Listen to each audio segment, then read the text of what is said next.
¡Ey!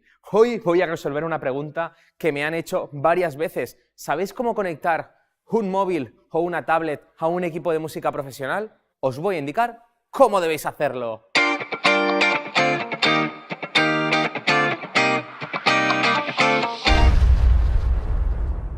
Hay diferentes tipos de conectores. Es importante que siempre te hagas esta pregunta. ¿Qué tipo de entrada tiene el equipo musical donde quiero conectar mi móvil o reproductor?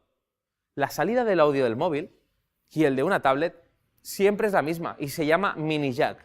La entrada del equipo musical pueden ser tres: jack grande, RCA, Canon. Lo más usual es que sean estas dos, jack grande o RCA, con lo cual necesitarás un doble jack a mini jack o un RCA a mini jack.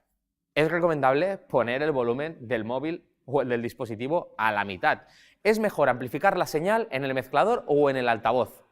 No te preocupes, los técnicos ya sabrán qué hacer. Por cierto, si tenéis iPhone 8 o iPhone 10 no podréis conectar el móvil, al menos que tengáis un adaptador Lightning a mini jack. Si no, no podréis escuchar la música. Espero que os haya gustado el vídeo. Nos vemos la semana que viene y espero vuestra suscripción. ¡Chao!